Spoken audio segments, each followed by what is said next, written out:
Hi all welcome to my YouTube channel. So ನಾನು ನಿಮಗೆ ಇವತ್ತು ಮಟನ್ ಸಾಂಬಾರು ಮಾಡೋದು ಹೇಗೆ ಅಂತ ಹೇಳ್ಕೊಡ್ತೀನಿ. ಸೊ ಮೊದಲಿಗೆ ನಾನಿಲ್ಲಿ 3/4 kg ಮಟನ್ ತೊಗೊಂಡಿದ್ದೆ. ಅದನ್ನು ನೀಟಾಗಿ ವಾಶ್ ಮಾಡಿ ಅದಕ್ಕೆ ಸ್ವಲ್ಪ ಅರಿಶಿನ ಮತ್ತು ಸ್ವಲ್ಪ ಉಪ್ಪು ಹಾಕಿ ಕಲಸಿ ಮ್ಯಾರಿನೇಟ್ ಆಗೋಕ್ಕೆ ಅಂತ ಇಟ್ಟಿದ್ದೀನಿ.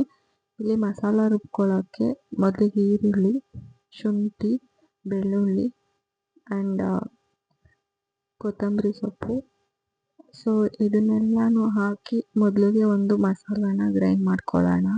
ಸೊ ಆ್ಯಕ್ಚುಲಿ ನಾನು ಇದರಲ್ಲಿ 2 ಮಸಾಲಾನ ಪ್ರಿಪೇರ್ ಮಾಡ್ಕೊತೀನಿ. ಸೊ ಇದು ಮೊದಲು ಒಗ್ಗರಣೆ ಹಾಕೋಕ್ಕೆ, ಮತ್ತು ಇನ್ನೊಂದು ಕಾಯಿ ಮಸಾಲವನ್ನು ಮಾಡ್ಕೊಬೇಕು. ಸೊ ಮೊದಲು ಇದನ್ನು ಗ್ರೈಂಡ್ ಮಾಡ್ಕೊಳ್ಳೋಣ ನೀಟಾಗಿ. ಸೊ ಸ್ವಲ್ಪ ನೀರು ಹಾಕ್ಕೊಂಡು, ಅಂದರೆ ಜಾಸ್ತಿ ತೆಳ್ಳಗಾಗೋದು ಬೇಡ, ಅದಕ್ಕೆ ಸ್ವಲ್ಪ ನೀರು ಹಾಕ್ಕೊಂಡು ಇದನ್ನು ನೀಟಾಗಿ ಗ್ರೈಂಡ್ ಮಾಡ್ಕೊಳ್ಳೋಣ. ಸ್ವಲ್ಪ ಅರಿಶಿನ ಕೂಡ ಹಾಕ್ಕೊಬೇಕು, ಯಾಕಂದರೆ ಮ್ಯಾರಿನೇಟ್ ಮಾಡುವಾಗ ಸ್ವಲ್ಪ ಹಾಕಿರ್ತೀರ. ಮತ್ತು ಇಲ್ಲಿ ಮಸಾಲೆಗೊಂದು ಸ್ವಲ್ಪ ಅರಿಶಿನ ಹಾಕಿ ನೀರು ಹಾಕಿ ನೀಟಾಗಿ ಗ್ರೈಂಡ್ ಮಾಡ್ಕೊಬೇಕು. ಸೊ ಇವಾಗ ಇದು ಗ್ರೈಂಡ್ ಆಗಿದೆ. ಇದನ್ನು ಒಂದು ಬೌಲ್ಗೆ ತೆಗೆದಿಟ್ಕೊಳ್ಳೋಣ. ಸೊ ನೆಕ್ಸ್ಟ್ ಬಂದು ಇನ್ನೊಂದು ಮಸಾಲ, ಅದಕ್ಕೆ ಒಂದು ಟೊಮ್ಯಾಟೊ, ನಿಮಗೆ ಎಷ್ಟು ಬೇಕು ಅಷ್ಟು ಕಾಯಿ ಹಾಕ್ಕೊಳ್ಳಿ. ಅಂದರೆ ನಿಮ್ಗೆ ಯಾವ ಹದ ಬೇಕು, ಗಟ್ಟಿ ಬೇಕಾ ಇಲ್ಲ ತೆಳುವಾಗಿ ಬೇಕಾ ಸಾಂಬಾರು, ಆ ರೀತಿ. ನಾನಿಲ್ಲಿ ಸ್ವಲ್ಪ ಮೀಡಿಯಮ್ ಆಗಿ ಮಾಡ್ತಿದ್ದೀನಿ ಸಾಂಬಾರು, ಸೊ ಅದಕ್ಕೆ ಕಾಯಿ ಹಾಕ್ಕೊಂಡೆ. ಆ್ಯಂಡ್ ಇದಕ್ಕೆ ಸ್ವಲ್ಪ ಅಂದರೆ ಗರಂ ಮಸಾಲನಾದರೂ ಹಾಕ್ಕೊಬೋದು, ಇಲ್ಲ ನಿಮಗೆ ಚಕ್ಕೆ ಲವಂಗ ಬೇಕಂದರೆ ಚಕ್ಕೆ ಲವಂಗನಾದರೂ ಹಾಕ್ಕೊಬೋದು. ಚಕ್ಕೆ ಲವಂಗ ಹಾಕೋದ್ರಿಂದ ನಿಮಗೆ ಟೇಸ್ಟ್ ಚೆನ್ನಾಗಿ ಬರುತ್ತೆ. ಬಟ್ ನಾನಿಲ್ಲಿ ಗರಂ ಮಸಾಲ ಯೂಸ್ ಮಾಡಿದ್ದೀನಿ. ಆ್ಯಂಡ್ ಮನೆಯಲ್ಲೇ ಪ್ರಿಪೇರ್ ಮಾಡಿರೋವಂಥ ಸಾಂಬಾರು ಪೌಡರು. ಸೊ ನಿಮಗೆ ಖಾರ ಎಷ್ಟು ಬೇಕು ಅದ್ರ ತಕ್ಕಂತೆ ನೀವು ಸಾಂಬಾರು ಪೌಡರ್ನ ಆ್ಯಡ್ ಮಾಡ್ಕೊಳ್ಳಿ. ಆ್ಯಂಡ್ ಇದಕ್ಕೆ ಸ್ವಲ್ಪ ನೀರು ಹಾಕಿ ನೀಟಾಗಿ ಸೊ ಇವಾಗ ಇದನ್ನು ನೀಟಾಗಿ ಗ್ರೈಂಡ್ ಮಾಡ್ಕೊಳ್ಳೋಣ. ಸೊ ಈ ರೀತಿ ಆಗಿದೆ ಗ್ರೈಂಡ್ ಆದಮೇಲೆ. ಸೊ ನೆಕ್ಸ್ಟ್ ಬಂದು ನಾನಿಲ್ಲಿ ಒಗ್ಗರಣೆಗೆ ಅಂತ ಒಂದು ದಪ್ಪ ಸೈಜ್ ಈರುಳ್ಳಿ, ಮತ್ತು ಒಂದು ಸ್ವಲ್ಪ ಟೊಮ್ಯಾಟೊ, ಮತ್ತು ಕೊತ್ತಂಬರಿ ಸೊಪ್ಪು ಮತ್ತು ಹಾಕೋದ್ರಿಂದ ಸಾಂಬಾರು ಟೇಸ್ಟ್ ಚೆನ್ನಾಗಿರುತ್ತೆ. ಸೊ ಅದರಿಂದ ನೆಕ್ಸ್ಟ್ ಇಲ್ಲಿ ನಾನು ಕುಕ್ಕರ್ ಇಡ್ತಾಯಿದ್ದೀನಿ. ನೀವು ಪಾತ್ರೆಯಲ್ಲಾದರೂ ಮಾಡ್ಬೋದು, ಬಟ್ ಕುಕ್ಕರಲ್ಲಾದರೆ ಚೆನ್ನಾಗಿ ಬೇಯುತ್ತೆ ಅಂತ ನಾನು ಕುಕ್ಕರಲ್ಲಿ ಮಾಡ್ತಾಯಿದ್ದೀನಿ. ಆಯಿಲ್ ಹಾಕಿ ಮೊದಲು ಈರುಳ್ಳಿ ಹಾಕಬೇಕು. ಈರುಳ್ಳಿ ಹಾಕಿ ಚೆನ್ನಾಗಿ ಫ್ರೈ ಆಗೋವರೆಗೂ ಫ್ರೈ ಮಾಡ್ತಾಯಿರಿ. ಸ್ವಲ್ಪ ಅಂದರೆ ಗೋಲ್ಡನ್ ಬ್ರೌನ್ ಬರೋ ತನಕನೂ ಫ್ರೈ ಮಾಡಬೇಕು. ಆ್ಯಂಡ್ ಇದು ಫ್ರೈ ಆಗ್ತಾ ಇರುವಾಗಲೇ ನೆಕ್ಸ್ಟು ಟೊಮ್ಯಾಟೊ ಹಾಕ್ಕೊಬೇಕು ಇದಕ್ಕೆ. ಸೊ ನಾನಿಲ್ಲಿ ಮೊದಲಿಗೆ ಈರುಳ್ಳಿ ಹಾಕಿ ಫ್ರೈ ಮಾಡ್ತಾಯಿದ್ದೀನಿ, ಏನಕ್ಕಂದರೆ ಈರುಳ್ಳಿ ಆಮೇಲೆ ಹಾಕೋಕ್ಕಾಗಲ್ಲ. ಒಬ್ಬೊಬ್ಬರು ಮೊದಲೇ ಪೇಸ್ಟ್ ಹಾಕ್ಬಿಡ್ತಾರೆ ಮಸಾಲ. ಸೊ ಬಟ್ ನಾನಿಲ್ಲಿ ಈರುಳ್ಳಿ ಮತ್ತು ಟೊಮ್ಯಾಟೊನ ಮೊದಲು ಫ್ರೈ ಮಾಡ್ಕೊತಾ ಇದ್ದೀನಿ. ಸೊ ಇದು ಚೆನ್ನಾಗಿ ಫ್ರೈ ಮಾಡಿ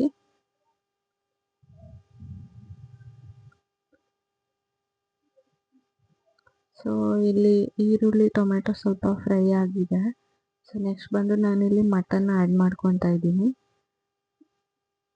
ಸೊ ಮಟನ್ ಆ್ಯಡ್ ಮಾಡಿಕೊಂಡು ಸ್ವಲ್ಪ ಫ್ರೈ ಮಾಡಬೇಕು ಆಯಿಲಲ್ಲಿ, ಚೆನ್ನಾಗಿ ಮಿಕ್ಸ್ ಮಾಡಬೇಕು. ಅಂದರೆ ಆ್ಯಕ್ಚುಲಿ ಮಟನ್ನಲ್ಲಿ ಹಸಿ ವಾಸನೆ ಏನಿರುತ್ತಲ್ಲ ಅದು ನೀಟಾಗಿ ಹೋದ್ರೇ ಸಾಂಬಾರು ಚೆನ್ನಾಗಾಗೋದು. ಅದರಿಂದ ನೀವು ಮಟನ್ನ ಚೆನ್ನಾಗಿ ಫ್ರೈ ಮಾಡ್ಕೊಬೇಕು. ನೆಕ್ಸ್ಟು ಇದು ಫ್ರೈ ಆಗ್ತಾ ಇದೆ. ಸೊ ಇವಾಗ ನಾವು ರುಬ್ಬಿಟ್ಕೊಂಡಿರೋಂಥ ಗ್ರೀನ್ ಮಸಾಲ ಏನಿದೆ ಅದನ್ನು ಇದಕ್ಕೆ ಆ್ಯಡ್ ಮಾಡ್ಕೊಳ್ಳೋಣ.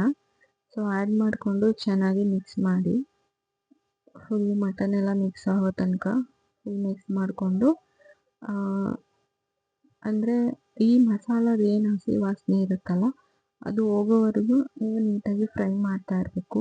ಅಂದರೆ ನಿಮಗೆ ಗೊತ್ತಾಗುತ್ತೆ, ಸ್ವಲ್ಪ ಎಣ್ಣೆ ಬಿಟ್ಕೊಳ್ಳೋ ಥರ ಕಾಣಿಸುತ್ತೆ. ಆ್ಯಂಡ್ ನಾನಿಲ್ಲಿ ಸ್ವಲ್ಪ ಕೊತ್ತಂಬರಿ ಸೊಪ್ಪು ಇವಾಗ ಆ್ಯಡ್ ಮಾಡ್ಕೊತಾ ಇದ್ದೀನಿ. ಆ್ಯಂಡ್ ರುಚಿಗೆ ಎಷ್ಟು ಬೇಕೋ ಅಷ್ಟು ಉಪ್ಪನ್ನು ಹಾಕ್ಕೊತಾ ಇದ್ದೀನಿ, ಯಾಕಂದರೆ ಇಲ್ಲಿ ಉಪ್ಪು ಹಾಕೋದ್ರಿಂದ ನಿಮಗೆ ಮಟನ್ನು ಟೇಸ್ಟ್ ಚೆನ್ನಾಗಿ ಬರುತ್ತೆ. ಸೊ ಅದಕ್ಕೋಸ್ಕರ ನಾನು ಇಲ್ಲಿ ಉಪ್ಪು ಆ್ಯಡ್ ಮಾಡ್ಕೊತಾ ಇದ್ದೀನಿ. ಆ್ಯಂಡ್ ಇದು ಚೆನ್ನಾಗಿ ಕುದೀತಾ ಇದೆ. ಇದಕ್ಕೆ ನಾವು ಸ್ವಲ್ಪ ನೀರು ಆ್ಯಡ್ ಮಾಡ್ಕೊಳ್ಳೋಣ. ಸೊ ಅದೇನು ಖಾರ ಮಸಾಲ ಹಾಕ್ಕೊಂಡಿದ್ರಲ್ಲ ಅದ್ರಲ್ಲಿ ಮಿಕ್ಕಿರೋದಕ್ಕೆ ಸ್ವಲ್ಪ ನೀರು ಹಾಕ್ಕೊಂಡು ಹಾಕ್ಕೊಳ್ಳಿ. ಆ್ಯಂಡ್ ಇನ್ನೊಂದು ಸ್ವಲ್ಪ ನೀರು ಆ್ಯಡ್ ಮಾಡ್ಕೊಳ್ಳಿ. ಇದು ಚೆನ್ನಾಗಿ ಕುದಿಬೇಕು. ಈ ಮಸಾಲೆಯಲ್ಲಿ ಏನು ಕುದಿಯುತ್ತೋ ಅಷ್ಟು ನಿಮಗೆ ಚೆನ್ನಾಗಿ ಬರುತ್ತೆ ಟೇಸ್ಟು. ಆ್ಯಂಡ್ ನಾನಿಲ್ಲಿ ತೇಜು ಮಟನ್ ಮಸಾಲ ಯೂಸ್ ಮಾಡ್ತಾ ಇದ್ದೀನಿ. ಸೊ ನಿಮಗೆ ಬೇಕಂದರೆ ಆ್ಯಡ್ ಮಾಡ್ಕೊಬೋದು, ಇಲ್ಲಾಂದರೆ ನೀವು ಬೇಡ ಅಂದರೆ ಸ್ಕಿಪ್ ಮಾಡ್ಬೋದು. ಮಟನ್ ಮಸಾಲ ಹಾಕೋದ್ರಿಂದ ನಿಮಗೆ ಟೇಸ್ಟು ಚೆನ್ನಾಗಿ ಬರುತ್ತೆ. ಸೊ ಅದಕ್ಕೋಸ್ಕರನೇ ನಾನು ಮಟನ್ ಮಸಾಲ ಆ್ಯಡ್ ಮಾಡ್ಕೊತಾ ಇದ್ದೀನಿ. ಸೊ ಮಟನ್ ಮಸಾಲ ಆ್ಯಡ್ ಮಾಡಿ ಸ್ವಲ್ಪ ಎಲ್ಲ ಮಿಕ್ಸ್ ಮಾಡಿಕೊಡಿ. ಸೊ ಇವಾಗ ಕುದೀತಾ ಇದೆ ಚೆನ್ನಾಗಿ. ಇವಾಗ ನೀವು ಕಾಯಿ ಮತ್ತು ಗರಂ ಮಸಾಲ, ಖಾರ ಪೌಡರ್ ಎಲ್ಲ ಹಾಕಿ ಏನು ರುಬ್ಬಿಟ್ಕೊಂಡಿದ್ರಲ್ಲ ಮಸಾಲ, ಸೊ ಅದನ್ನು ಹಾಕ್ಬಿಟ್ಟು ಚೆನ್ನಾಗಿ ಮಿಕ್ಸ್ ಮಾಡಿಕೊಡಿ. ಸೊ ಇಲ್ಲಿ ನೀವು ನೋಡ್ಕೊಬೋದು ಖಾರ ಎಷ್ಟು ಬೇಕು, ಇಲ್ಲ ಇನ್ನೂ ನಿಮಗೆ ಖಾರ ಬೇಕಂದರೆ ಸ್ವಲ್ಪ ಚಿಲ್ಲಿ ಪೌಡರ್ ಕೂಡ ನೀವು ಆ್ಯಡ್ ಮಾಡ್ಕೊಬೋದು. ನನಗೆ ಸಾಕು, ಸೊ ನಾನು ಅಷ್ಟೇ ಬಿಟ್ಬಿಟ್ಟಿದ್ದೀನಿ. ಮತ್ತು ನಾನು ಸ್ಪೈಸ್ ಆ್ಯಡ್ ಮಾಡೋಕ್ಕೆ ಹೋಗಲ್ಲ. ಇಲ್ಲಿ ನಿಮ್ಮ ಜಾರಲ್ಲಿ ಏನಿರುತ್ತಲ್ಲ ಮಸಾಲ, ಅದಕ್ಕೆ ನೀವು ಸ್ವಲ್ಪ ನೀರು ಹಾಕ್ಬಿಟ್ಟು ಮತ್ತು ಅದನ್ನು ಆ್ಯಡ್ ಮಾಡ್ಕೊಳ್ಳಿ. ಸೊ ಮತ್ತು ನೀವು ಚೆನ್ನಾಗಿ ಸಾಂಬಾರನ್ನೆಲ್ಲ ಮಿಕ್ಸ್ ಮಾಡಿಕೊಂಡು ಅದರದ್ದು ಕನ್ಸಿಸ್ಟೆನ್ಸಿ ನೋಡ್ಕೊಬೇಕು. ನೀರು ಬೇಕಂದರೆ ನೀವು ಆ್ಯಡ್ ಮಾಡ್ಕೊಳ್ಳಿ, ಇಲ್ಲ ಸಾಕು ಅನ್ನೋದಾದರೆ ಅಷ್ಟೇ ಕನ್ಸಿಸ್ಟೆನ್ಸಿ ನಿಮ್ಗೆ ಓಕೆ ಅಂದರೆ ಹಂಗೆ ಬಿಟ್ಬಿಡಿ, ಬೇಕಿದ್ದರೆ ನೀರು ಆ್ಯಡ್ ಮಾಡ್ಕೊಬೋದು. ಆ್ಯಂಡ್ ನಾನು ಫೈನಲಿ ಕೊತ್ತಂಬರಿ ಸೊಪ್ಪು ಹಾಕ್ತಾಯಿದ್ದೀನಿ. ಕೊತ್ತಂಬರಿ ಸೊಪ್ಪು ಹಾಕಿ ಒಂದು ಸತಿ ಮಿಕ್ಸ್ ಮಾಡಿಕೊಂಡು ಈಗ ಲಿಡ್ನ ನಾನು ಮುಚ್ಚಿಬಿಟ್ಟು 4-5 ವಿಷಲ್ ಹಾಕಿಸ್ಬೇಕು. 4 ವಿಷಲ್ ಸಾಕಾಗುತ್ತೆ. ತುಂಬ ಬೇಯಬೇಕು ಅನ್ನೋದಾದ್ರೆ 5 ವಿಷಲ್ ಹಾಕಿಸ್ಬೇಕಾಗತ್ತೆ. ಸೊ ನಾನಿಲ್ಲಿ 4 ವಿಷಲ್ ಹಾಕಿಸ್ತಿದ್ದೀನಿ. ಸೊ 4 ವಿಷಲ್ಗೆ ನೋಡಿ ಈ ಥರ ಬೆಂದಿದೆ. ನೋಡ್ತಾ ಇರ್ಬೋದು ನೀವು ಎಷ್ಟು ಚೆನ್ನಾಗಿದೆ ಅಂದರೆ, ಸ್ಮೆಲ್ ಕೂಡ ಅಷ್ಟು ಸೂಪರಾಗಿ ಬರ್ತಾ ಇದೆ. ಮಟನ್ ಅಂತೂ ತುಂಬ ಚೆನ್ನಾಗಿ ಬೆಂದಿದೆ, ನೋಡೋಕ್ಕೆ ನಿಮಗೆ ಕಾಣಿಸ್ತಾ ಇದೆ, ಜ್ಯೂಸಿ ಆಗಿದೆ. ಸೊ ನೀವು ಒಂದ್ಸರಿ ಟ್ರೈ ಮಾಡಿ. Thank you for watching.